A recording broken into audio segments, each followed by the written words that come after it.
கூட நான் பேச போகிறது இது ஒரு விடுதலையின் செய்தியாக இருக்கிறது.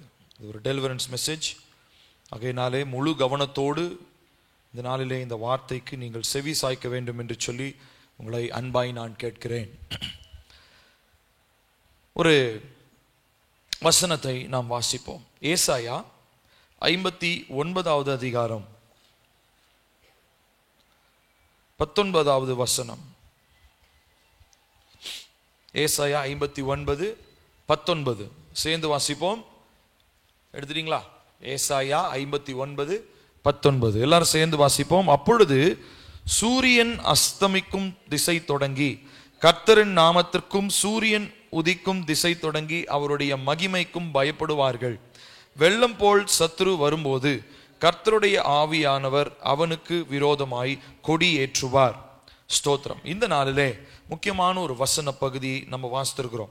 இதுல முதலாவது நாம் வாசிச்சதான இந்த பகுதி, தேவனுக்கு பயப்படுகிற ஜனங்கள் எவ்விதமாய் எல்லா திசைகளிலும் இருந்து வருவார்கள் என்று சொல்லப்பட்டு, அடுத்த பகுதி எதை பற்றி பேசுகிறது?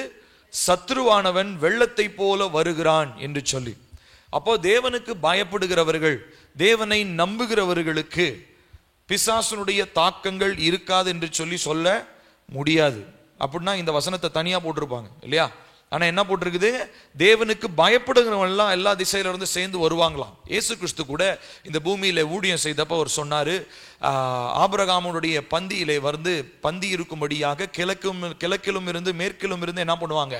எல்லா மக்களும் சேர்ந்து வருவார்கள். இன்னைக்கு முழு தேசம் எங்கிலும் இயேசு கிறிஸ்துவனுடைய சுவிசேஷம் பிரசங்கிக்கப்படுகிறது. ஆனால் நாம் மறந்து விடுகிற ஒரு காரியம் என்னவென்று சொன்னால், ஆண்டவராகி இயேசு கிறிஸ்துவை நாம் பின்பற்றும் பொழுது நம் பின்னாடியே சத்ருவானவன் நம்முடைய ஆத்துமாவை வஞ்சிக்கும்படியாக அதிகமாக என்ன பண்ணிட்டு இருக்காம நம்மை சுற்றி வந்து கொண்டிருக்கிறான் என்கிறதான சவாலை நாம் ஒரு நாளும் மறந்து விடக்கூடாது. கிறிஸ்துவ வாழ்க்கை ஏதோ ஒரு தீர்மானத்தை எடுத்த உடனே அப்படியே எல்லாமே நல்லா மாறிடும் அப்படின்ற மாதிரி நம்மளால சொல்ல முடியாது இல்லைங்களா? சொல்லவும் கூடாது, அது அப்படி சரியானதும் கிடையாது. கிறிஸ்துவ வாழ்க்கையில நம் ஆண்டவராக இயேசு கிறிஸ்துவை ஏற்றுக்கொண்டு அவரை பின்பற்ற வேண்டும், சிலுவை சுமந்து அவர் பின்னதாக நடக்க வேண்டும் என்று நாம் சொல்ல ஆரம்பிக்கும் பொழுது சத்ருவானவனும் என்ன பண்றாங்க? வெள்ளம் போல அவன் என்ன பண்றாங்க? வெள்ளம் போல நமக்கு எதிராய் வருகிறான். ஆனால் அதற்கு அடுத்து இருக்கிறதான பகுதி நமக்கு ஆறுதல் கொடுக்கிறது. இருந்தாலும் கர்த்தருடைய ஆவியானவர் என்ன பண்ணுவாரு? அவனுக்கு விரோதமாக கொடியேற்றுவார். இந்த நாளிலே நான் இந்த செய்திக்கு தலைப்பாய் வைத்திருக்கிறது, உங்களுடைய அழைப்பை எதிர்க்கிறதான எதிரிக்கு விரோதமான தாக்கங்கள். Attacking the enemy of your calling. நம்ம எல்லாருக்குமே தேவன் ஒரு அழைப்பை வைத்திருக்கிறார். ஆமாவா இல்லையா? எத்தனை பேர் நம்புறீங்க? ஹல்லேலூயா. ஆமா. எனக்கு ஒருவேளை ஊழியன்ற ஒரு அழைப்பு இருந்தாலும் உங்க ஒவ்வொருத்தருக்குமே தேவ பிள்ளைன்ற ஒரு அழைப்பு இருக்குது. நானும் தேவ பிள்ளை தான். ஆண்டவர் என்னை ஊழியத்துல பயன்படுத்துறார். ஒருவேளை நீங்க உலக பிரகாரமான வேலையை நீங்க செஞ்சிட்டு இருக்கலாம். அதுக்காக நம்ம யாருமே அழைக்கப்படாமல் நம்ம என்ன பண்ணலங்க? கர்த்தருடைய சமூகத்திற்கு வரல. அழைப்பு என்று ஒன்று இருக்கிறது. அதை காட்டிலும் அழைக்கப்பட்டவர்கள், நம்ம வாசிக்கிறோம், அழைக்கப்பட்டவர்கள் அநேகர், தெரிந்து கொள்ளப்பட்டவர்கள் சிலர். நிறைய பேர் நம்முடைய சர்ச்சில் அழைப்பை கேட்டு வந்திருக்கிறாங்க. ஆனாலும் தெரிந்து கொள்ளப்பட்டவங்களா இன்னும் நம்முடைய சபையில நிலைச்சிருக்கிறவங்க நீங்களும் நானும் மட்டும்தான் இல்லையா? ஏன்? எல்லா சூழ்நிலையிலையும் நம்மளுடைய விசுவாசத்தை பரீட்சை பார்க்குற மாதிரி நிறைய சூழ்நிலைகள் வந்தது. ஆனாலும் நம்ம என்ன பண்ணிக்கிட்டோம்? ஏசப்பாக்குள்ள நிலைச்சிருக்கிறோம்னு சொல்லி நம்ம தீர்மானம் எடுத்தோம். ஆமாவா இல்லையா? ஆமா. எடுத்தனாலதான் அந்த அழைப்புல நம்ம என்ன பண்றோம்? உறுதியாக இருக்கிறோம். சோ நம்ம எல்லாருக்கும் வந்திருக்கிறதான ஒரு அழைப்பு என்னதுங்க? தேவனுடைய பிள்ளை என்கிறதான அழைப்பு. சொல்லுங்க, உங்க மேல இருக்கிற அழைப்பு என்ன? நான், எல்லாரும் வாயத்தோட சொல்லுங்க, நான் தேவ பிள்ளையாக அழைக்கப்பட்டிருக்கிறேன். ஹல்லேலூயா. இந்த ஒரு நிச்சயம் நமக்கு இருக்கணும். புரியுதுங்களா? சரி, இப்போ தேவ பிள்ளையா அழைக்கப்படும் பொழுது பின்னாடியே என்ன பண்றான்? பிசாசு, சத்ருவானவன் வெள்ளம் போல வருகிறான். ஆனால் அதற்கு நம்ம பயப்பட வேண்டிய அவசியம் இல்லை. காரணம், ஆவியானவர் அவனுக்கு விரோதமாக கொடியேற்றுவார். சோ இந்த நாளிலே இந்த தேவனுடைய பிள்ளை இல்ல தேவன் கொடுத்ததான அழைப்பை நம்முடைய வாழ்க்கையில தடை செய்கிறதான தடைகளுக்கு விரோதமாக இந்த நாளில் நாம் ஜெபிக்க போகிறோம். இந்த ஜெபத்தினுடைய முடிவிலே ஒரு பிரேயர் பாயிண்ட்ஸ் இருக்குது. இன்னைக்கு நான் உங்களுக்கு மெசேஜ் முடிச்ச உடனே நான் அது பிடிஎஃபா நான் வாட்ஸ்அப் குரூப்ல நான் அனுப்பிச்சு விடுறேன். சரிங்களா? இல்லாதவங்க மேபி நம்ம இந்த வருகிற இன்னும் நமக்கு ஒரு 20 நாட்கள் ஜெபம் இருக்கிறது. அந்த ஜெபங்களிலே இதையும் சொல்லி நம்ம என்ன பண்ண போறோம்? ஜெபிக்க போகிறோம். ஆகையினாலே நீங்க ஒருவேளை வாட்ஸ்அப் யூஸ் பண்றவங்க, உங்களுக்கு நான் பிடிஎஃப்ல அந்த பாயிண்ட்ஸ் நான் அனுப்பிச்சு விடுறேன். கிட்டத்தட்ட ஒரு 100க்கும் மேற்பட்ட பாயிண்ட்ஸ், பிரேயர் பாயிண்ட்ஸ் தமிழ்ல நான் டைப் பண்ணியிருக்கேன். நீங்க அந்த பிரேயர் பாயிண்ட்ஸை தினம்தோறும் நீங்கள் பயன்படுத்தி இந்த ஜெபத்தை செய்ய வேண்டியது அவசியமாக இருக்கிறது. சரி, நீங்க இந்த செய்திக்கு நல்லா செவி சாய்க்கணும். சரி, இப்போ இந்த குறிப்பிட்ட பிரச்சனைகள் நம்முடைய வாழ்க்கையில இருக்குமா இருந்தால் என்னென்ன அறிகுறிகள் எல்லாம் இருக்கும் அப்படின்னு சொல்லி உங்களோடு ஃபர்ஸ்ட் நான் பகிர்ந்து கொள்ள போகிறேன். முதலாவது, நாம் தேவனுடைய அழைப்பை பெற்றவர்களாய் நம்மாலே முன்னேற்ற பாதையில நகரவே முடியாது. தேவனுடைய அழைப்பை பெற்று ரட்சிப்பை பெற்ற முதல் நாள்ல எப்படி இருந்தோமோ அப்படியே தான் இன்னமும் இருப்போம். அப்படின்னா நம்மளுடைய வாழ்க்கையில நம்முடைய அழைப்பை தடை செய்கிற எதிரியானவன் என்ன பண்ணிட்டு இருக்கிறான்? உட்கார்ந்துகிட்டு இருக்கிறான். சத்துருவானவன் என்ன பண்றான்? வெள்ளம் போல வருகிறான். நம்ம தேவனுக்கு பயந்தவர்களா தேவனுடைய சமூகத்திற்கு சேர்ந்து வந்திருக்கிறோம். ஆனாலும் பிசாசு என்ன பண்ணல, நம்மள தொடர்ந்து வந்து கொண்டே இருக்கிறான். ஆனாலும் நமக்கு நாமே சொல்லிக் கொள்ளுகிற ஒரு நம்பிக்கை என்ன? எனக்காக யார் கொடியேற்றுவார்? பரிசுத்த ஆவியானவர் அவனுக்கு விரோதமாய் என் சார்பிலே அவர் கொடியேற்றுவார். என்ன கொடியேற்றுகிறார்? வெற்றி கொடியேற்றுகிறார். ஹல்லேலூயா. அதனாலதான் நம்ம என்ன சொல்றோம்? யெகோவா நிசி அப்படின்னு சொல்றோம். யெகோவா நிசினா அவர் என்ன தராருன்னு அர்த்தமா? எனக்கு வெற்றி தருகிறார் என்று சொல்லி அர்த்தம். சோ நம்ம முதலாவது புரிஞ்சுக்கணும், அழைக்கப்பட்ட அதாவது இயேசுவை ஏற்றுக்கொண்ட அந்த நாள்ல இருந்து இப்போ வரைக்கும் ஒரே மாதிரி இருந்தோம்னா நம்ம வாழ்க்கையில இந்த பிரச்சனை இருக்குன்னு சொல்லி அர்த்தம். அடுத்ததா, நம்மளுடைய அழைப்புக்கு விரோதமாய், நம்முடைய அழைப்பை விட்டு திசை திருப்பும்படியாய், ஏசப்பா நம்மள மேல வச்சிருக்கிற தேவ பிள்ளைன்ற அழைப்பை விட்டு நம்மளை திசை திருப்பும்படியாக பிரச்சனைகள் உங்களை சூழ்ந்து வந்து கொண்டே இருந்தது என்று சொன்னாலும் இந்த பிசாசனுடைய போராட்டம் நம்ம பின்னாடி தொடர்ந்து வருகிறது என்று சொல்லி அர்த்தம். அடுத்ததா, உங்க லைஃப்ல, உங்க வாழ்க்கையில, ஆவிக்குரிய வாழ்க்கையில, உலக பிரகாரம் வாழ்க்கையிலையும் நிறைய டிசப்பாயின்மெண்ட், நிறைய ஏமாற்றங்கள், நிறைய தோல்விகள் தொடர்ந்து வந்து கொண்டே இருக்குமா இருந்தாலும் உங்களுடைய வாழ்க்கையில பிசாசனவன் என்ன பண்றான்? உங்களுடைய அழைப்பை அவன் என்ன பண்ண பாக்குறான்? கெடுக்க பாக்குறான். நான் சொல்றது புரியுதுங்களா?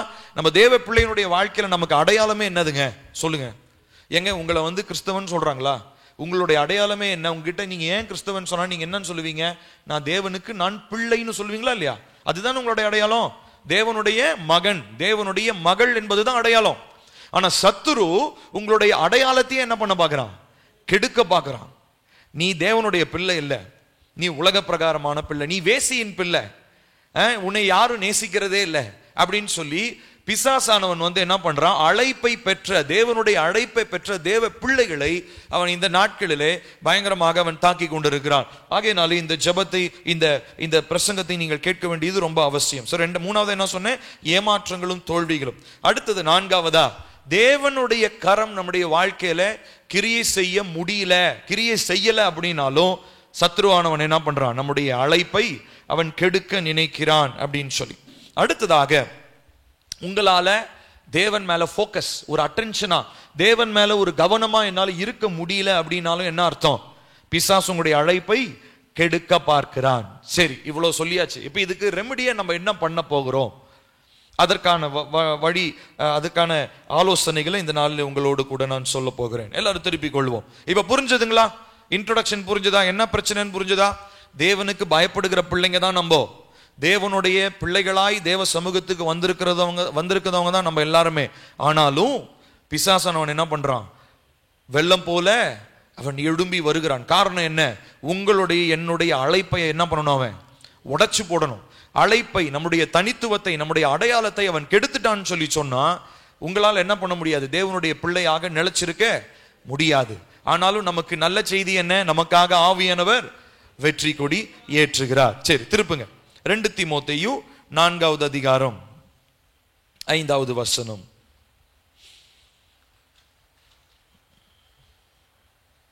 2 தீமோத்தேயு 4வது அதிகாரம் 5வது வசனம். அப்போஸ்தலனாகிய பவுல் தீமோத்தேயுவுக்கு இந்த ஆலோசனையை சொல்றார்.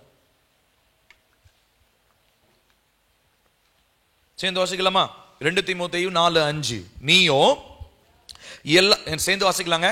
நீயோ எல்லாவற்றிலும் மன தெளிவுள்ளவனாயிரு, தீங்கு அனுபவி, சுவிசேஷகனுடைய வேலையை செய், உன் ஊழியத்தை நிறைவேற்று. திரும்ப வாசிப்போம். நீயோ எல்லாவற்றிலும் மன தெளிவுள்ளவனாயிரு, தீங்கு அனுபவி, சுவிசேஷகனுடைய வேலையை செய், உன் ஊழியத்தை நிறைவேற்று. ஹல்லேலூயா. இங்க அப்போஸ்தலனாகிய பவுல் தீமோத்தேயு ஒரு இளம் வாலிபர், ஒரு 30 வயசுன்னு வச்சுக்கோமே, இளம்னா ஒரு 30 வயசு வச்சுக்கலாம். 30 வயசுல இருக்கிறதான ஒரு பாஸ்டருங்க, ஒரு ஊழியக்காரர். ஊழியக்காரருக்கு யார் ஆலோசனை எழுதுறா? இப்போ பவுல் எழுதுறார். எழுதும் போதே 3 காரியங்களை கடைசியா இந்த நிருபத்தை முடிக்க போறாரு. இதுக்கு முன்னாடி நிறைய ஆலோசனை சொல்லி இருக்கிறார். உன் நிலைமையை குறித்து யாரும் அசட்டை பண்ணக்கூடாது. அப்புறம் உன்கிட்ட யாரையாவது கேள்வி கேட்டாங்கன்னா அவங்களுக்கு வணக்கத்தோடு நீ பதில் சொல்லணும். இப்படிலாம் நிறைய ஆலோசனை சொன்னார்.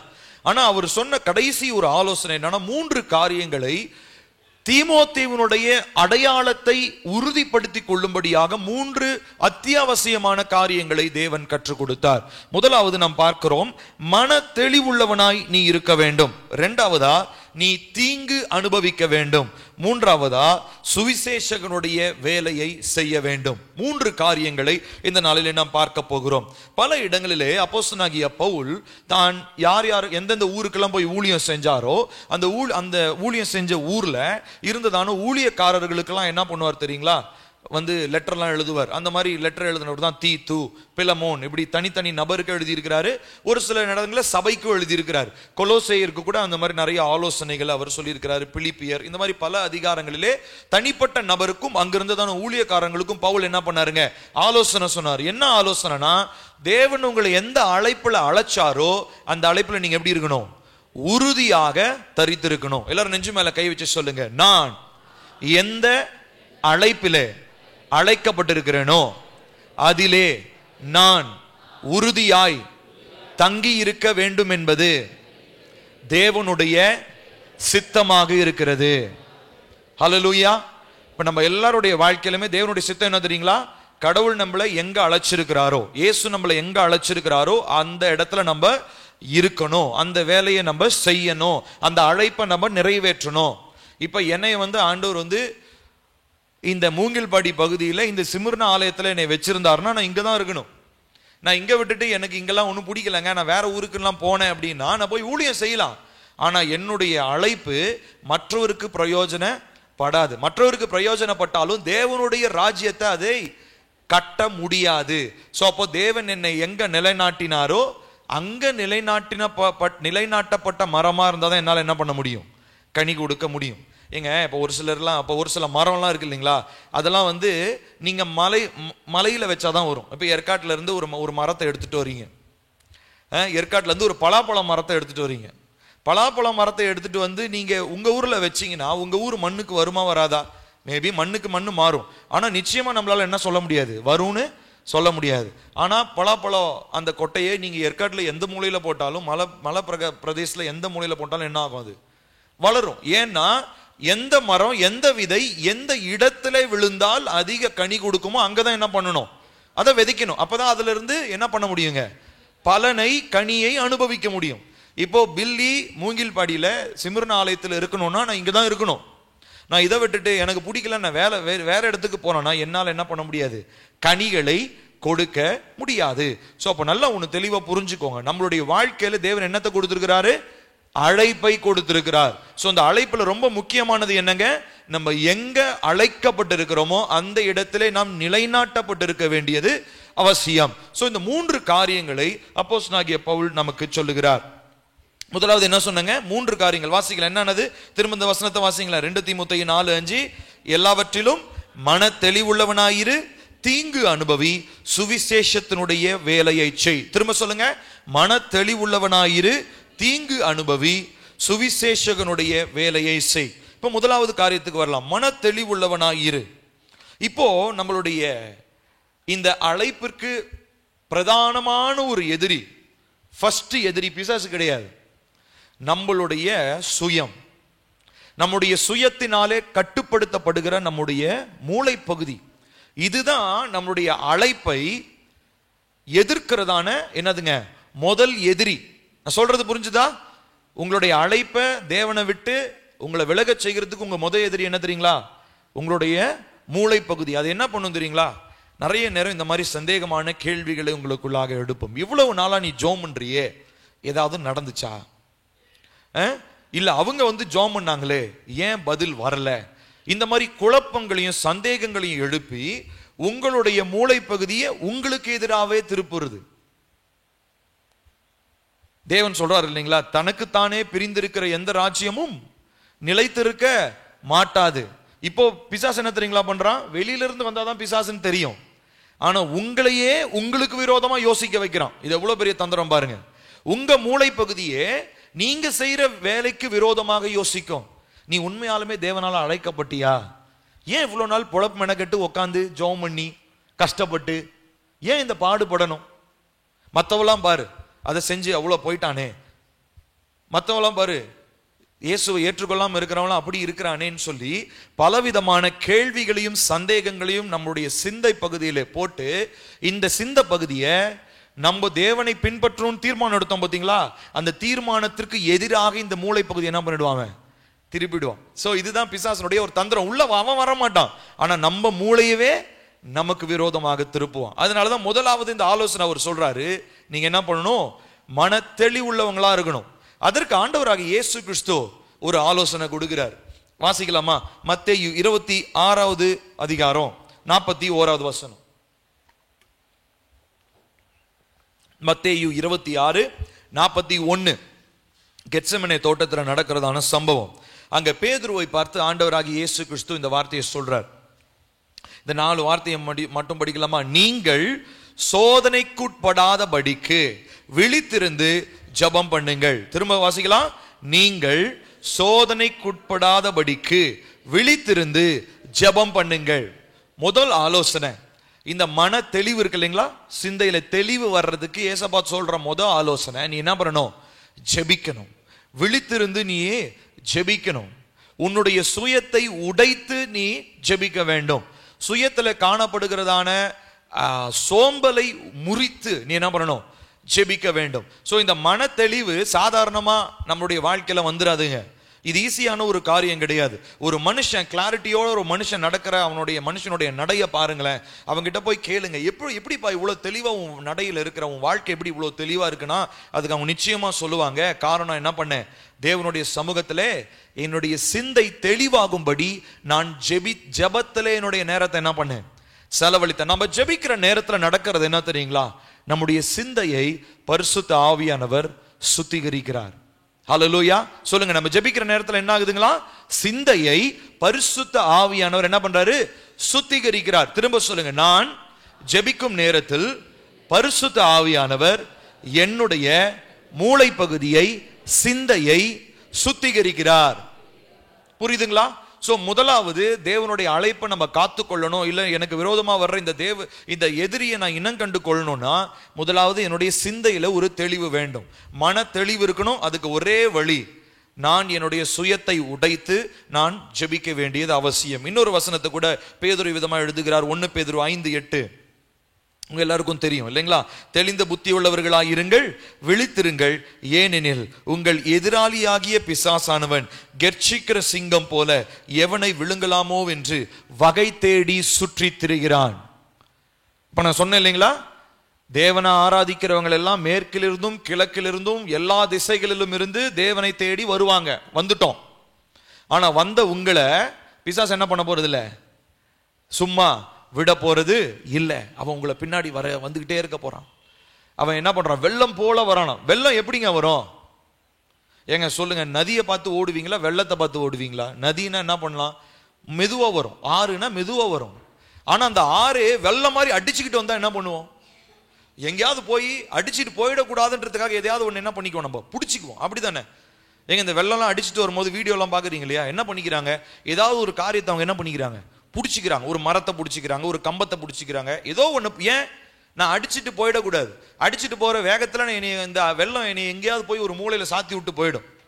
சுனாமியில கடலுக்கு உள்ள போய் செத்தவங்களை விட, 2004 சுனாமி வந்தது இல்லைங்களா, கடலுக்கு உள்ள போய் செத்தவங்களை விட இந்த வெள்ளத்தினுடைய வேகத்துல அடிச்சுட்டு போய் ரோட்ல மோதி, கல்லுல மோதி, கம்பத்துல மோதி, கம்பியில குத்தி செத்தவங்க தான் அதிகம். காரணம் என்ன தெரியுங்களா, அவங்களுக்கு அந்த நேரத்துல எதையும் பிடித்து கொள்ள வேண்டும் என்று சொல்லி அவங்க மைண்ட்ல தோணல. காரணம், அவங்க அந்த மாதிரி சூழ்நிலையை அவங்க எதிர்பார்த்தும் இல்லை. ஒருவேளை எதிர்பார்த்திருந்தாங்களா என்ன பண்ணிருப்பாங்க, அவ சுனாமியா வருது ரைட், எல்லாரும் என்ன பண்ணுங்க, ஏதாவது ஒன்று கெட்டியா பிடிச்சிக்கோங்க. ஏன்னா வெள்ளம் மாதிரி அது என்ன பண்ண போகுது, வேகமா அடிச்சுட்டு வர போகுதுன்னு அவங்களுக்கு தெரிஞ்சிருக்கும். ஸோ இதே போலதாங்க, வெள்ளம் போல அவன் உள்ள வரும் பொழுது நம் பிடித்து கொள்வதற்கு நமக்கு ஒரு பிடிப்பு வேணும். அந்த பிடிப்பு பிடிக்கணும்ன்றதுக்கு ஃபர்ஸ்ட் மைண்ட் தோணணும் இல்லையா?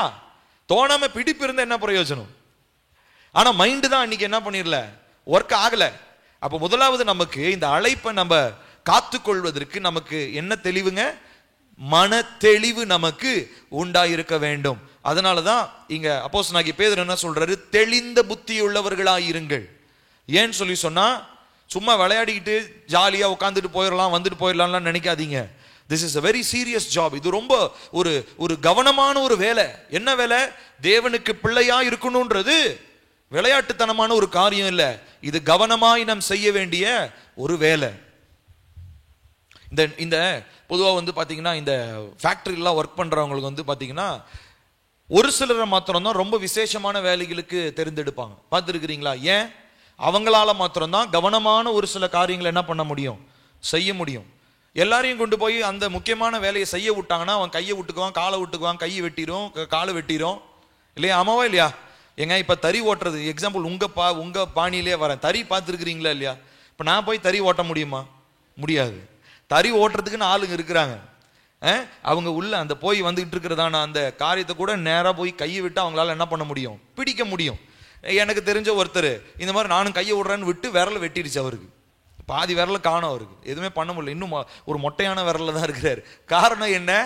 அவருக்கு தெரியல என்ன பண்ணணும்னு, அவருக்கு தெரியல. காரணம் என்ன? அந்த தெளிவு அவருடைய மூளை பகுதியில் அதை எப்படி செய்யணும்ன்ற அந்த சின்சியாரிட்டி அவருக்கு கிடையாது, சீரியஸ்னஸ் அவருக்கு கிடையாது. ஏதோ கையை உள்ள விட்டு நம்ம எடுக்கணும் போல அப்படின்னு நினைச்சுக்கிட்டாரு, அவ்வளவுதான். நான் சொல்றதனுடைய அர்த்தத்தை நீங்க புரிஞ்சுக்கோங்க. தேவனுடைய அழைப்பை பெற்றிருக்கிறோமா? எத்தனை பேர் தேவனுடைய அழைப்பை பெற்றிருக்கிறோம்? ஹல்லேலூயா. நம்ம எல்லாருமே ரொம்ப ரொம்ப கவனமா இருக்கிறோம். இது விளையாட்டாவோ சும்மா உக்காந்துட்டு போறதுக்கோ இருக்கக்கூடிய ஒரு இடம் இல்ல.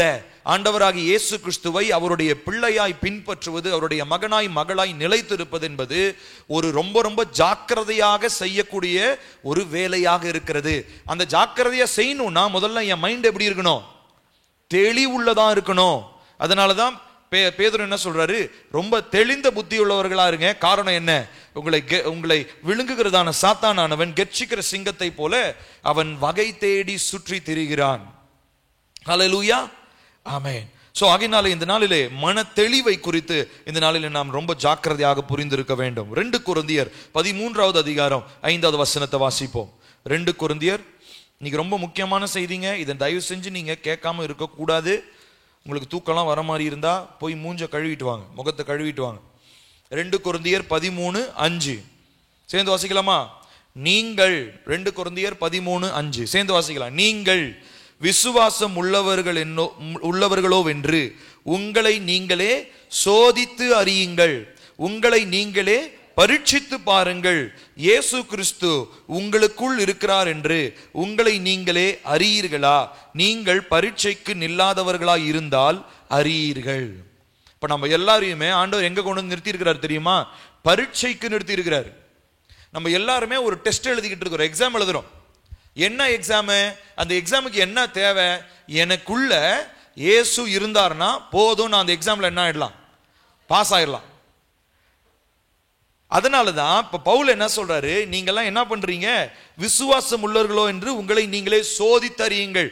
பரீட்சைக்கு வர்றதுக்கு முன்னாடி எல்லாரும் என்ன பண்ணணும், முதல்ல பரீட்சைக்கு ரெடியா இருக்கிறோமான்னு சொல்லி என்ன பண்ணணும், நம்மளே ஆராய்ந்து பார்க்கணும். இல்லை ஆமாவா இல்லையாங்க? ஏங்க இப்போ நம்ம பிள்ளைங்கலாம் ஒரு சிலர்லாம் 10th ஸ்டாண்டர்ட் எழுத போகிறாங்க. 10th ஸ்டாண்டர்ட் எழுதும் போது டீச்சருக்கு கொடுக்குற பில்டப் இருக்குது பார்த்தீங்களா, பயங்கரமாக இருக்கும். அப்படியே மிரட்டுவாங்க, வாழ்க்கையில் முக்கியமான பரீட்சைன்னுவாங்க. 12th வந்தோன்னா அவன் சொல்லுவான் 10th ஒன்றுமே இல்லை, 12th தான் முக்கியம்னுவானுங்க.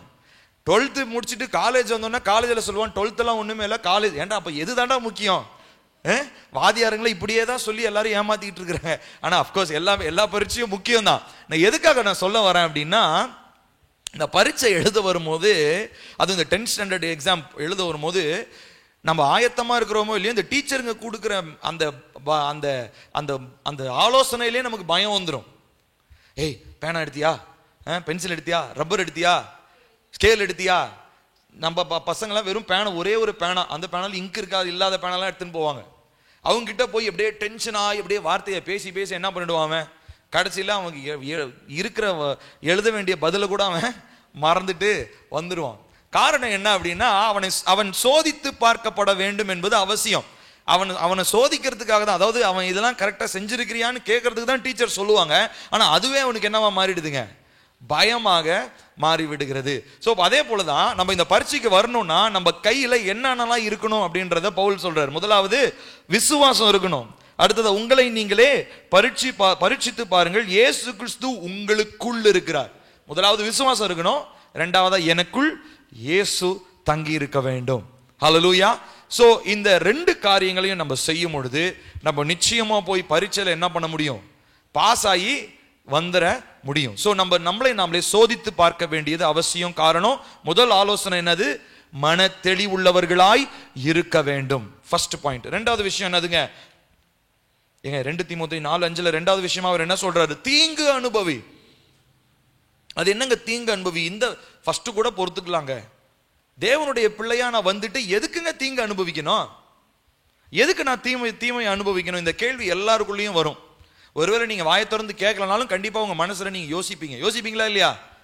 எங்க இயேசுவை தேடி வந்ததே நல்ல வழி காண்பிப்பாருன்னு தான். நல்ல வழி காமிக்கிறாருன்னு சொல்லி நீங்க கையோட நீங்க என்னையும் சொல்றீங்க, தீங்கு அனுபவின்னு சொல்றீங்களே, இது என்ன தீங்குங்க அப்படின்னு. அந்த என்ன தீங்குன்னு நம்ம பார்க்கலாமா? வாசிப்போம். யோவான் 16:33.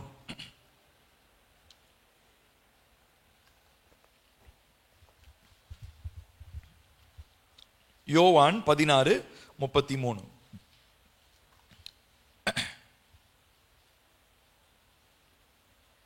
எடுத்துட்டீங்களா? வாசிக்கலாமா? சேர்ந்து வாசிங்க. கடைசி இருக்கிற பாகம் மட்டும். உலகத்தில் உங்களுக்கு உபத்திரவம் உண்டு, ஆனாலும் திடன் கொள்ளுங்கள், நான் உலகத்தை ஜெயித்தேன். திரும்ப வாசிப்போம். உலகத்தில் உங்களுக்கு உபத்திரவம் உண்டு, ஆனாலும் திடன் கொள்ளுங்கள், நான் உலகத்தை ஜெயித்தேன். இப்போ இயேசு சாமி இந்த பூமியில் இருந்தப்போ கூட இருந்தவங்கலாம் என்ன எதிர்பார்த்தாங்கன்னா, இவர் ஒரு வல்லமையான ஒரு தீர்க்கதரிசியா, வல்லமையான ஒரு போதகரா, ஒரு யுத்தம் செய்கிறவரா, இவர் என்ன பண்ண போறாரு, ரோமர்கள் எல்லாம் என்ன பண்ண போறாரு, அடிச்சு விரட்ட போறாரு, இஸ்ரவேலை திரும்பி எடுத்து கட்ட போறாரு. இப்படிதான் அவங்க யோசிச்சுட்டு இருந்தாங்க. ஆனா இயேசு கிறிஸ்துக்கு மாத்திரம் தான் தெரியும், அவர் வெறும் இஸ்ரவேலுக்கு மாத்திரம் வரல. யாருக்காக வந்தார்? முழு உலகத்தினுடைய பாவங்களை சுமந்து தீர்க்கிறதான தேவாட்டு குட்டியாக ரத்தம் சிந்தப்பட வேண்டும் என்பதற்காக இயேசு சாமி வந்தார். ஆமாவா இல்லையா? இதுதான் தேவனுடைய நோக்கம். ஆனா அவங்க எதை எதிர்பார்த்தாங்க, எப்படியாவது இவர் சண்டை கிண்டெல்லாம் போட்டு ரோமர்கள் இடத்திலிருந்து நம்மளை காப்பாற்றிடுவாரு. ஸோ முதலாவது இது ஒரு பெரிய ஒரு ஏமாற்றமா போயிடுச்சு. கூட இருந்தவங்களுக்கு இயேசுவை பின்பற்றின அநேகர் ஏமாந்து போயிட்டாங்க. ஏன்? இவர் பயங்கரமா நம்ம நியாயாதிபதிகள் ராஜாக்கள் எல்லாம் பார்க்குறோம் பார்த்தீங்களா?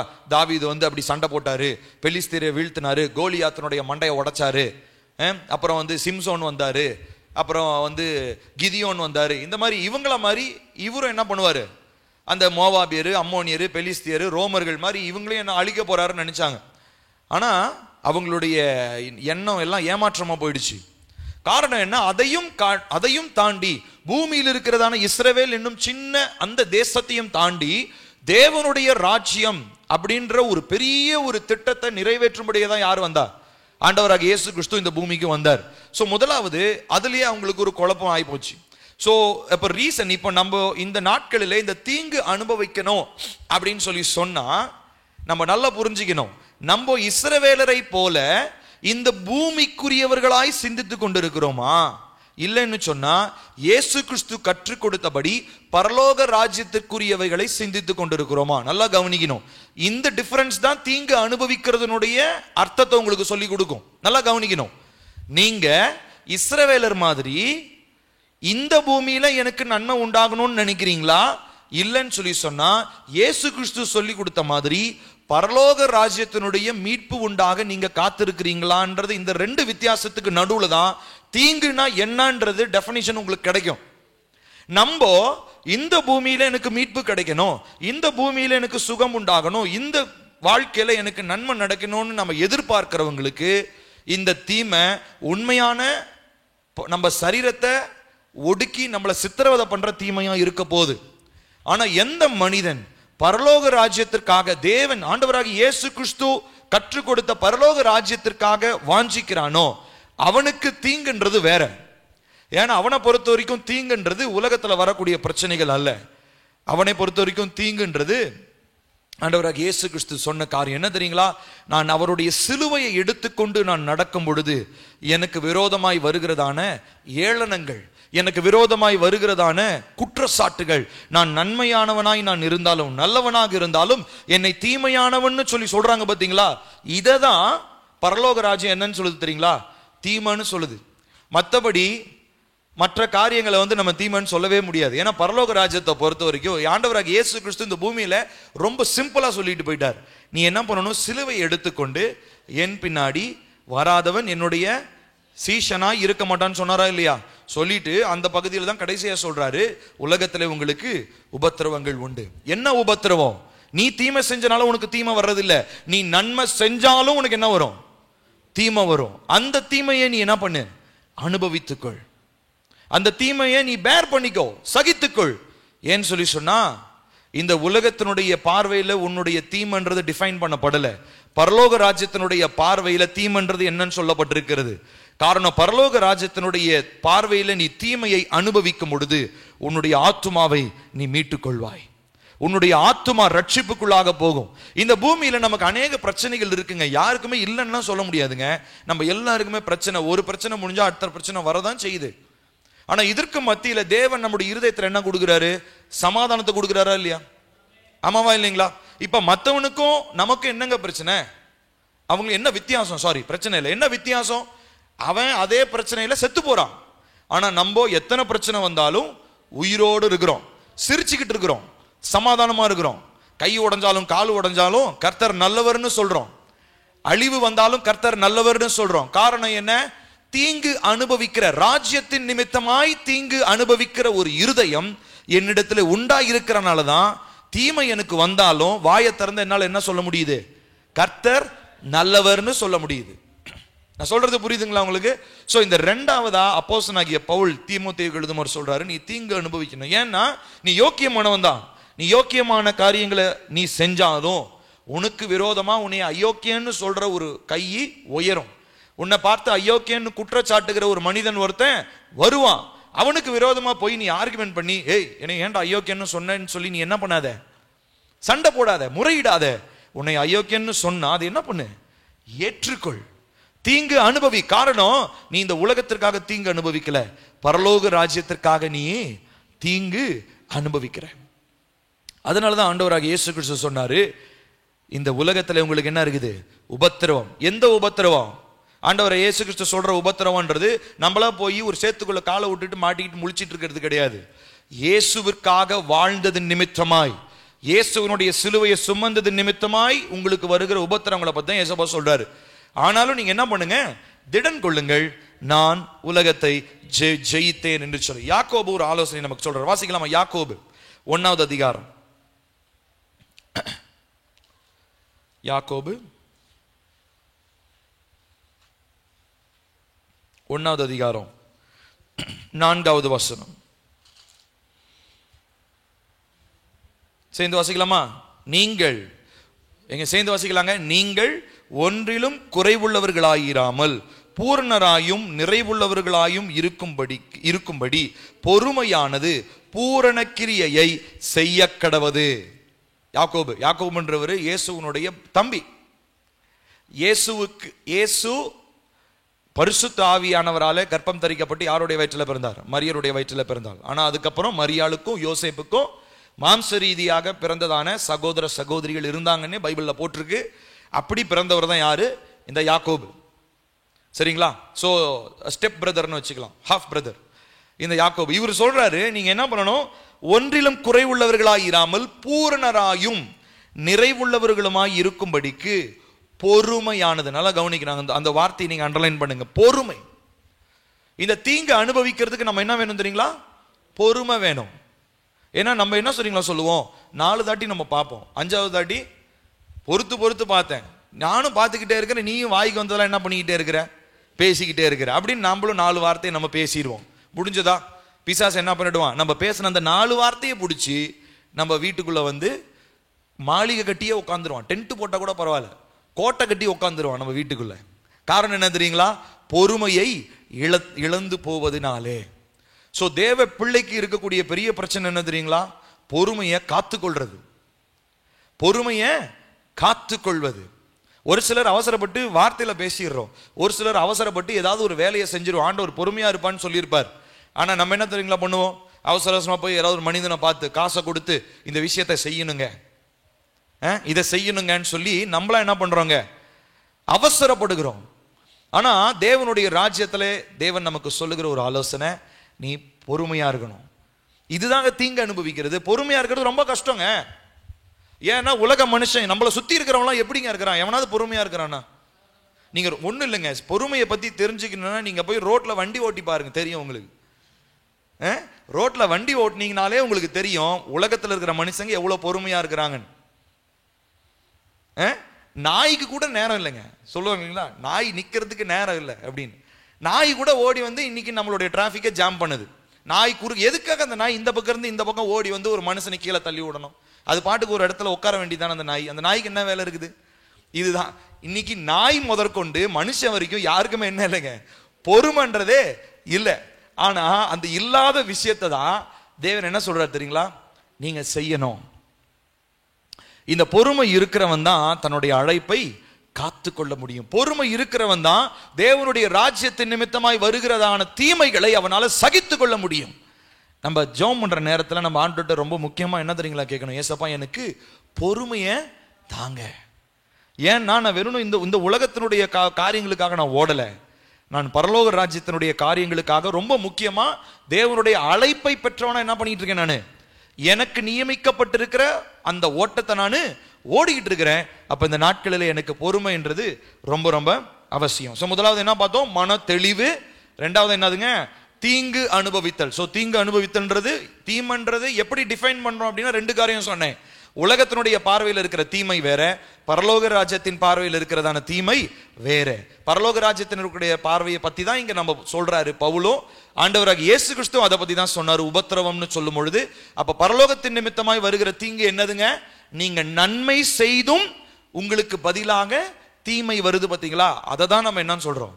தீங்கு அனுபவித்தல்னு சொல்றோம். நம்மளா போய் ஒரு பிரச்சனையில மாட்டிக்கிட்டு, நம்மளா ஒரு தேவையில்லாத வார்த்தையை பேசி பிரச்சனையில மாட்டிக்கிட்டதை தீங்கு அனுபவின்னு என்ன பண்ண முடியாதுங்க, நம்ம சொல்ல முடியாது. இயேசுவின் நிமித்தமாய் நம்ம என்ன செய்தோம்ன்றதை பொறுத்து தான் தீங்குன்றது தீமைன்றதுக்கு விளக்கத்தை தர முடியும். அடுத்து மூன்றாவது என்ன சொல்றாருங்க அப்போஸ்தலனாகிய பவுல்? திரும்ப வாசிக்கலாமா?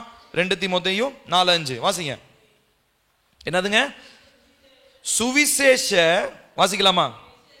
சுவிசேஷகனுடைய வேலையை செய். சரி, இப்போ தீமோத்தேயு எப்படிப்பட்டவராக இருந்தாருன்னு சொன்ன ஒரு சர்ச்சில் இருக்கிற ஒரு பாஸ்டர்.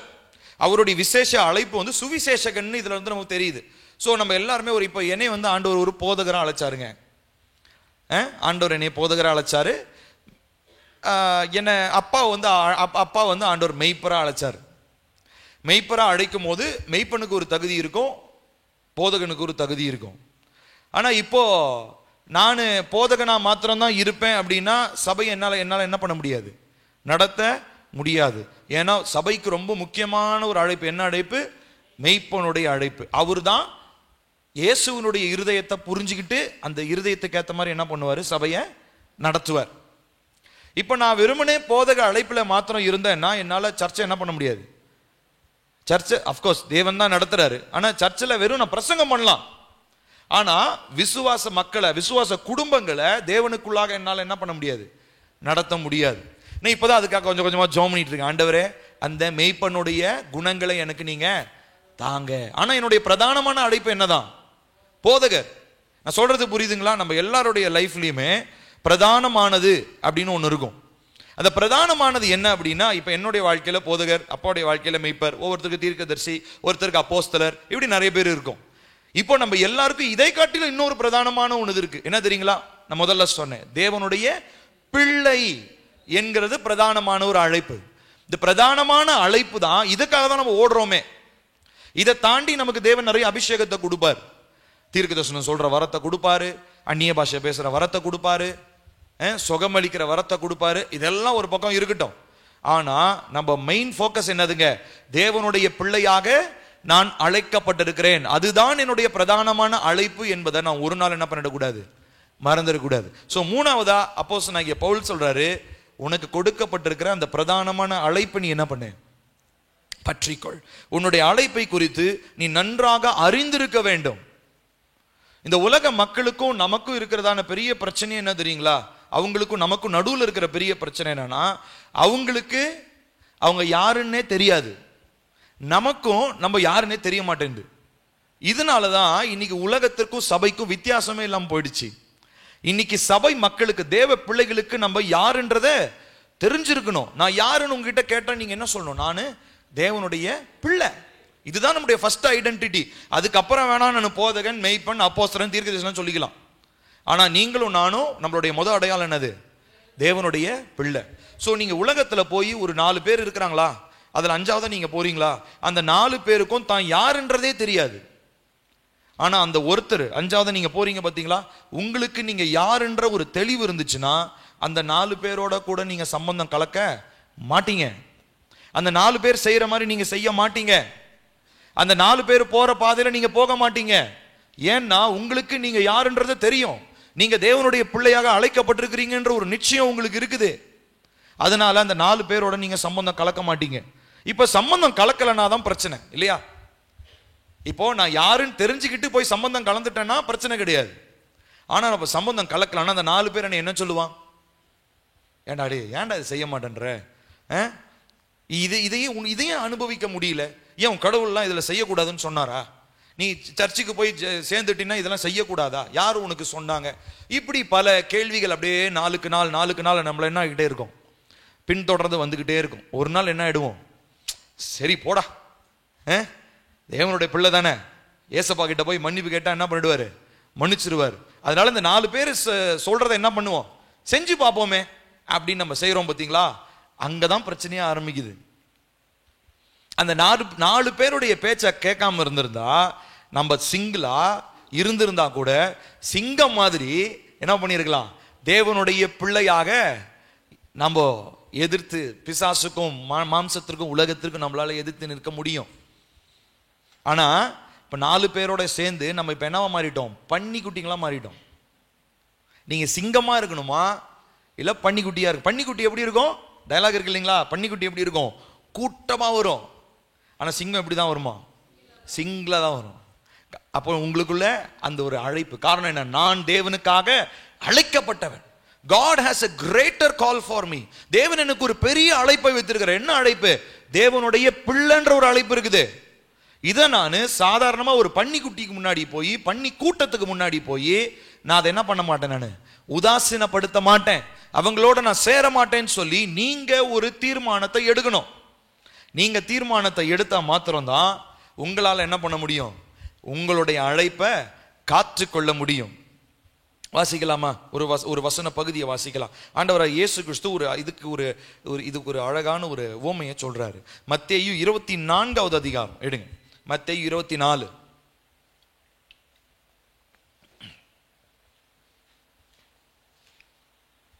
மத்தேயு 24 45 இருந்து 41 வரைக்கும், 51 வரைக்கும் சேர்ந்து வாசிக்கலாமா? மத்தேயு 24 45 இருந்து 51 வரைக்கும் சேர்ந்து வாசிக்கலாமா?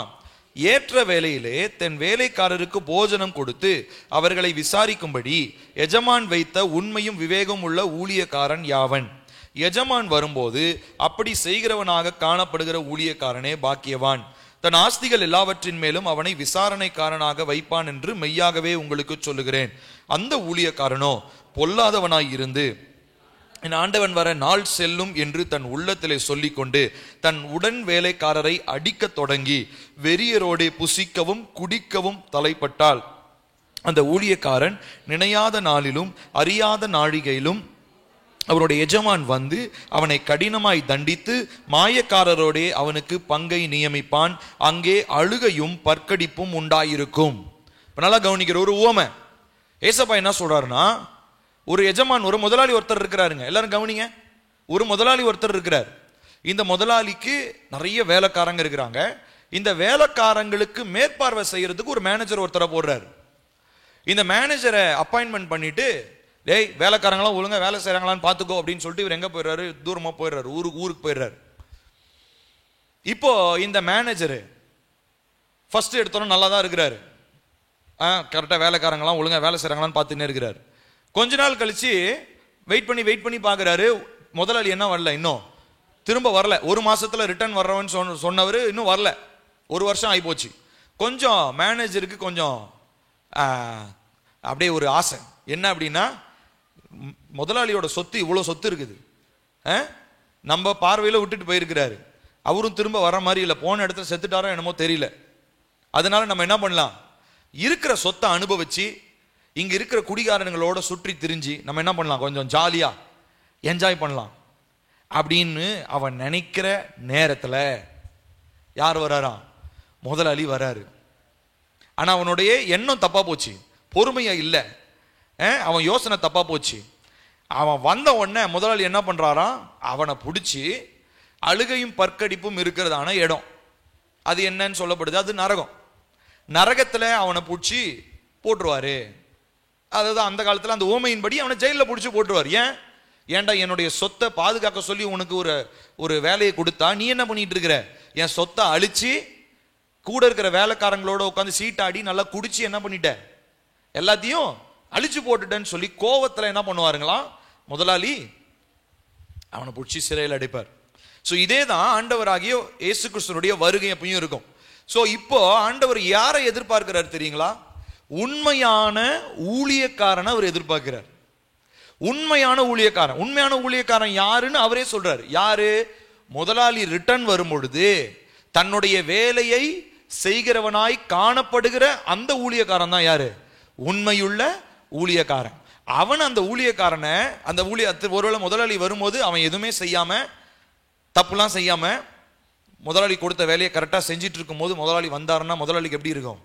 சந்தோஷமா இருந்து, பரவாயில்லப்பா நான் ஒரு மாசம்னு சொல்லிட்டு ஒரு வருஷம் கழிச்சு வந்தேன், ஆனாலும் நீ என்ன பண்ணல, உன்னுடைய வேலையை விட்டு நீ மாறாம ரொம்ப கரெக்டா நீ இருந்தனால உனக்கு நான் என்ன பண்ண போறேன், ப்ரொமோஷன், சீனியர் மேனேஜரா உனக்கு நான் ப்ரொமோஷன் கொடுக்க போறேன்னு சொல்லுவாரா மாட்டாரா? எந்த ஒரு இடத்துலையும் உண்மையா வேலை செஞ்சா கண்டிப்பா நமக்கு உயர்வு உண்டு. இந்த உலகத்தை பத்தி விட்டுருங்க, நம்ம தேவனுடைய பார்வையில் பேசுவோம். பரலோக ராஜ்யத்துல உண்மையா இருக்கிறவனுக்கு தேவன் என்னத்தை கொடுப்பாரு? உயர்வை தருவார். நீங்க உண்மையா எதுக்கு நீங்களும் நானும் இருக்கணும் தெரியுமா? தேவ பிள்ளையாய் அழைக்கப்பட்டோம் என்கிற அழைப்பிற்கு நம்ம உண்மையாக இருக்க வேண்டும். ஏன்னா ஆண்டவராக இயேசு கிறிஸ்து வரப்போறாரு, அவனுடைய வருகை சமீபமா இருக்குது. இத்தனையே தான் 1000 வருஷமா சொல்லிட்டு இருக்கிறீங்க, பரவாயில்ல, எத்தனை வருஷம் சொன்னாலும் நாங்கள் இதே தான் சொல்லுவோம். எத்தனை வருஷம் ஆனாலும் நம்ம பிள்ளைகளுக்கும் நம்ம இதை தான் சொல்லி கொடுப்போம். என்னது? இயேசு கிறிஸ்து வரப்போகிறார். அவர் வரும்பொழுது நம்மளை எப்படி பார்க்கணும்? உண்மையுள்ள ஊழியக்காரனாய், நம்முடைய கையிலே கொடுக்கப்பட்டிருக்கிற பொறுப்பை நிறைவேற்றுகிற ஊழியக்காரனாய் கர்த்தர் நம்மை பார்க்க வேண்டும். அதுக்கு நான் செய்ய வேண்டிய ஒரே காரியம், தேவன் என்னை அவருடைய பிள்ளையை அழைச்சாரா, அந்த அழைப்புல நான் உறுதியாக நான் நிற்க வேண்டும். ஹல்லேலூயா. ஆனா இதை எதிர்க்கிறதுக்கு தான் பிசாசு என்ன பண்றாங்க? பயங்கரமான தடைகளை அவன் ஏற்படுத்தி கொண்டிருக்கிறான். அதுக்கு அந்த தடைகளுக்கு விரோதமாக ஜெபிக்கிற ஒரு ப்ரேயர் பாயிண்ட்ஸ் இருக்குது, நான் உங்களுக்கு அனுப்புறேன். இப்பயும் நம்ம கொஞ்ச நேரம் நம்ம ஒரு சில ப்ரேயர் பாயிண்ட்ஸ் மட்டும் நான் சொல்லி நம்ம ஜெபிக்க போகிறோம். ஸோ 3 காரியங்களை நம்ம பார்த்தோம். என்னென்ன காரியங்க? முதலாவது, தெளிந்த புத்தி உள்ளவர்களா இருங்க, ரொம்ப முக்கியம். 2வதா, தீங்கு அனுபவிங்க. தீங்குன்னா என்ன தீங்கு? சும்மா உலகத்துல நம்ம போய் ஏதோ பிரச்சனை வர அந்த தீமை கிடையாது. எது நிமித்தமா? இயேசுவின் நிமித்தம் வருகிறதான தீமை. அடுத்து 3வதா, சுவிசேஷகனுடைய வேலையை செய். அப்படின்னா என்ன அர்த்தம்? உனக்கு கொடுக்கப்பட்டிருக்கிற அழைப்பிலே நீ உறுதியாயிரு. ஆண்டவராகிய இயேசு கிறிஸ்து வரும் பொழுது உங்களை உண்மையுள்ள ஊழியக்காரனா அவர் என்ன பண்ணணும்? பார்க்கணும். உண்மையுள்ள மகனா மகளா அவர் நம்மளை பார்க்கும் பொழுது நமக்கு ஆண்டவர் பரலோகத்துல பதவி பிரமாணம் பண்ணி வைப்பார். இருக்கிற பதவி விட, தேவனுடைய பிள்ளை அப்படின்ற பதவி விட அடுத்தது மணவாட்டி என்கிறதான ஒரு பதவிக்கு நம்ம என்ன பண்ணப்படுறோம்? நாம் உயர்த்தப்படுகிறோம். நமக்கு ஒரு ப்ரமோஷன் ஆண்டவர் கொடுக்கிறார். ஹல்லேலூயா. தேவனுடைய வருகை சமீபமா இருக்கிறது பிரியமானவர்களே. நான் உங்களுக்கு எல்லாருக்கும் சொன்னேன்னு நினைக்கிறேன். அந்த அமெரிக்க தேசத்துல கென்டக்கி என்கிறதான இந்த இடத்துல ஆஸ்பரி என்கிறதான ஒரு யூனிவர்சிட்டி, நிறைய பேர் பார்த்துருப்பீங்க, டிவிலாம் போட்டாங்க. சத்தியம் டிவியில் வந்துச்சு, மற்ற டிவிலாம் அது போட மாட்டாங்க. அங்க ஒரு எழுப்புதல். இப்போ யோசிச்சு பாருங்க, இதுக்கு முன்னாடி நிறைய பேர் எழுப்புதல்னா எப்படி நினைச்சிட்டு இருந்தாங்க? எழுப்புதல்னா இப்போ இந்த பயங்கரமாக இந்த ஒர்ஷிப் பண்ணுறவங்களாம் கீபோர்டுலாம் வச்சு சவுண்டு சிஸ்டம்லாம் வச்சு அப்படி ஒர்ஷிப் பாட்டுலாம் பாடினா தான் எழுப்புதல் வரும்னு நினச்சாங்க. ஆனால் நீங்கள் அந்த எழுப்புதலை போய் பாருங்களேன், ஒன்றுமே கிடையாதுங்க. ஒரே ஒரு மைக் மட்டும்தான் இருக்குது எல்லாரும் கேட்கணுன்றதுக்காக. அங்கே பெரிய பெரிய கிட்டார் எதுவுமே கிடையாதுங்க. சாதாரணமாக ஒரு கீபோர்டு ஒன்று வச்சிருக்கிறாங்க, வாசிக்கணுன்றதுக்காக வாசிக்கிறாங்க. சின்னதாக ஒரு ககோன்னு ஒன்று இருக்குது, தம்பி வாசிப்பா அப்படி, அந்த மாதிரி ஒன்று வாசிக்கிறாங்க. எத்தனை பேருக்கு? கிட்டத்தட்ட ஒரு 8000 பேர் இருக்கிறாங்க. அதுக்கு அவ்வளோதாங்க சவுண்டு. இப்போ நிறைய பேர் என்ன நினச்சிக்கிறாங்க, இந்த மாதிரி மியூசிக்லாம் இருந்தால் தான் மக்கள் என்ன பண்ணுவாங்க, நம்மளை தேடி வருவாங்க. இது ஆண்டவர் பொய்ன்னு நிரூபிச்சிட்டாரு. உங்கள் மியூசிக்கை வச்செல்லாம் எவனோ உங்ககிட்ட வரமாட்டான். உன்னுடைய அப்பியரன்ஸை வச்செல்லாம் எவனும் உங்ககிட்ட வரமாட்டான். நீ எவ்வளோ அழகா மியூசிக் வாசிக்கிற, எவ்வளோ அழகா பாட்டு பாடுற, எவ்வளோ நேர்த்தியா பிரசங்கம் பண்றதெல்லாம் பொறுத்து எழுப்புதல் கிடையாது. எழுப்புதல்ன்றது தேவனுடைய ஆவியானவர் அவருடைய இருதயத்துல தூண்டி எழுப்புகிறதான ஒரு செயலாக இருக்கிறது. ஹல்லேலூயா. இது நடந்து கொண்டு இருக்கிறது. ஒரு பக்கம் அமெரிக்கால பயங்கரமான கொடிதான பாவங்கள் நடக்கிறது. போன வாரத்தில் கூட கேள்விப்பட்டிருப்பீங்க. ஒரு ஸ்கூல்ல ஒரு பையன், 5வது படிக்கிற பையன், கிளாஸ் நடந்துட்டு இருக்கும்போது நேரம் எந்திரிச்சு வந்து டீச்சரை நல்லா 4 குத்து வயிற்றுல கத்தி வச்சு குத்தி ரத்த வெள்ளத்துல செத்து போயிட்டாங்க. அவ்வளவுதான். அந்த பையனை குடிச்சு என்ன பண்ண முடியும்? மனநல மருத்துவர்கிட்ட கூட்டு போய் ஆலோசனைக்கு வச்சுட்டாங்க. ஆனா அந்த பையன் சொல்றான், என் காதல யாரோ வந்து இவங்களை போய் குத்துன்னு சொன்னாங்க அப்படின்னு சொல்றான். இதை யாராவது புரிஞ்சிக்க முடியுமா? மனநல மருத்துவர் என்ன சொல்லுவாரு? இவனுக்கு ஏதோ மனநல பாதிக்கப்பட்டுருச்சுங்க. யாருக்காவது பிசாசுன்னு சொல்ல முடியுமா? முடியல. ஏன்? அந்த அளவுக்கு தெளிவு இல்லை. இன்னைக்கு இந்த மாதிரி சூழ்நிலை நடந்தா நம்மளும் வேடிக்கை பார்த்துட்டு தான் இருக்கிறோம். ஆனா யாராலையும் தைரியமா கன்ஃபரண்ட் பண்ணி இது தீமையான வல்லமைகளினாலே வருகிறது என்று சொல்லுவதற்கு நமக்கு தைரியம் இல்லை. காரணம், நம்மளே கோழைகளாக தேவனுடைய பிள்ளையா நிற்கிறதான அடையாளத்தை நம்ம இழந்துட்டோம். We have lost our identity to stand up as a child of God. அப்போ நம்ம இதை இழந்ததுனால நம்மளால போய் என்ன பண்ண முடியலங்க? இந்த மாதிரி ஒரு தீமையான காரியம் நடக்கும் போது தைரியமா நம்மளால பேச முடியல. தைரியமா அதுக்கு விரோதமா நம்மளால எதிர்த்து நம்மளால ஜெபிக்க முடியல. அப்போ பிரியமானவர்களே, இந்த நாள் நீங்க புரிஞ்சுக்கோங்க. அமெரிக்கால வந்து நிச்சயமா இந்தியாவிலேயும் வரும், நம்ம ஊர்ல வரும். எத்தனை பேர் நம்புறீங்க அந்த எழுப்புதல்? ஹல்லேலூயா. ஆமா, தீமையின் நாட்கள் சீக்கிரமாக முடிவடைய போகிறது. தேவனுடைய வார்த்தை சொல்லுது இல்லைங்களா? இதோ இருள் விலகி போயிற்று, ஒளியானது சமீபமாய் இருக்கிறது. ஆகையினால் இருளின் கிரியைகளை அகற்றிவிட்டு ஒளியின் ஆயுதங்களை தரித்துக் கொள்ள கடவோம். அப்போஸ்தலனாகிய பவுல் சொல்றார், தேவனுடைய வருகை சமீபமாய் இருக்கிறதுனாலே அவரிடத்துல நாம் கிட்டி சேர வேண்டியது அவசியமா இருக்கிறது. யாரும் எழுந்து நிற்போமா? ஆண்டவரை நோக்கி பார்த்து நாம் ஜெபிக்க போகிறோம். கர்த்தாவே, நான் யார் என்கிறதான அடையாளத்தை, அந்த அழைப்பை நான் மறந்ததுனாலதான் இந்த நாட்களிலே நான் கூனி குறுகி போய் என்னுடைய வாழ்க்கையில சத்துருக்கு விரோதமா என்னால ஜெபிக்க முடியாம, மாம்சத்துக்கு விரோதமா நிற்க முடியாம, என்னுடைய மனசுல தோன்றுகிற காரியங்கள் எல்லாம் சிந்தித்து கொண்டு மன தெளிவு இல்லாம புத்தி மயங்கி போய் உங்களுடைய அழைப்பை நான் மறந்துட்டேன். ஆனா இன்னைக்கு எனக்கு கர்த்தர் ஞாபகப்படுத்தினதற்காக உமக்கு ஸ்தோத்திரம். ஞாபகப்படுத்தினதற்காக ஸ்தோத்திரம். இந்த நாளிலே நான் யார் என்பதை அறிந்து கொண்டேன். என்னுடைய அழைப்பை கெடுக்கிற அநேக சக்திகள் இருக்கிறது. நம்முடைய அழைப்பை விட்டு நம்மளை வெளியேற்றுகிற அநேக சக்திகள் இருக்கிறது. அதுல பிரதானமானது என்னன்னு சொன்னாங்க, நம்முடைய மூளை பகுதி, அதுல தெளிவு உண்டாக வேண்டும். 2வதா நம்முடைய மாம்சம், 3வதா பிசாசு, 4வதா இந்த உலகம். இது எல்லாவற்றுக்கும் விரோதமாக இந்த நாளிலே நாம் ஜெபிக்க வேண்டியது அவசியமாக இருக்கிறது. எல்லாரும் கண்களை மூடுவோமா?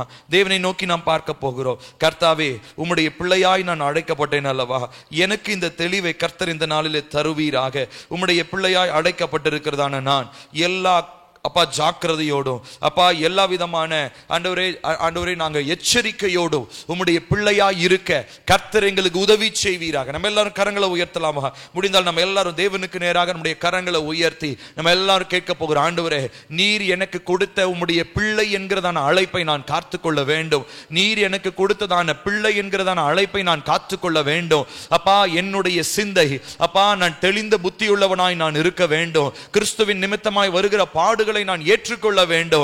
அதே போல எனக்கு நீர் கொடுத்திருக்கிறதான இந்த அழைப்பை, நீர் என் மேல் வைத்திருக்கிற இந்த கனமான இந்த பொறுப்பை நிறைவேற்றுகிறவனாய் கர்த்தர் என்னை மாற்றுவீராக. இந்த நாளிலே கரங்களை உயர்த்தி ஜெபிக்கிற பிள்ளைகள் ஒவ்வொருடைய வாழ்க்கையிலும் கர்த்தாவே, அந்த அழைப்பை குறித்ததான ஒரு உறுதியை கர்த்தர் தருவீராக. அழைப்பை குறித்த ஒரு தெளிவை கர்த்தர் தருவீராக. இனி அப்பா, பிசாசானவன் அப்பா வெள்ளம் போல வந்தாலும் எங்களுக்காக எங்களுக்காக ஆவியானவர் எங்கள் சார்பிலே எங்களுக்காக கொறியேற்றுகிறவராய் இருக்கிறதுனாலே உலகத்தினுடைய அசுத்தங்களிலே பன்றிகளோடு எங்களுடைய பங்கு கிடையாது. ஆனால் யூத ராஜ சிங்கமாகிய எங்கள் இயேசுவை பின்பற்றுவதனாலே நாங்கள் தனித்தவர்களாய் இருந்தாலும் இந்த உலகத்திலே உமக்கு சாட்சிகளாய் இருக்க கர்த்தர் எங்களுக்கு உதவி செய்யுங்க ஆண்டவரே. உம்முடைய பிள்ளைகளாகிய நாங்கள் அழைப்பை மறந்ததுனாலதான், தேவனுடைய பிள்ளை என்பதை மறந்ததுனாலதான் இன்னைக்கு நாங்க மற்ற மனிதர்களைப் போல உலகத்தோடு ஒத்து வாழ்ந்து கொண்டிருக்கிறோம். உலக மனிதர்களைப் போல கவலையோடு இருக்கிறோம். ஆனாலும் நாங்கள் யார் என்கிறதான தெளிவை கர்த்தருடைய ஆவியானவர் இந்த நாளிலே எங்களுக்கு தந்ததற்காக உமக்கு நன்றி சொல்லுகிறோம். ஆவியானவரே, இந்த வார்த்தைகளினாலே நீர் எங்களோடு பேசினதற்காக உமக்கு நன்றி சொல்லுகிறோம். ஹல்லேலூயா. இந்த நாளிலே நம்ம எல்லாம் நான் ஒரு சில பாயிண்ட்ஸ் நான் சொல்ல போறேன். அதற்காக நீங்க என்னோடு கூட சேர்ந்து நீங்கள் அந்த பிரேயர் பாயிண்ட்ஸை நீங்க திரும்ப சொல்லி நம்ம இந்த காரியங்களை நம்ம ஜெபிக்க போகிறோம். மறந்துடாதீங்க, இந்த பிரேயர் பாயிண்ட்ஸை நான் உங்களுக்கு வாட்ஸ்அப்ல அனுப்புறேன். தொடர்ந்து அதற்காக ஜெபிக்க போகிறோம். ஹல்லேலூயா. ஸ்தோத்திரம் ஸ்தோத்திரம். சொல்லலாமா? தீமையின் சிறையிருப்புகளை என்னுடைய வாழ்க்கையை விட்டு இயேசுவின் நாமத்தில் வெளியேற்றுகிறேன்.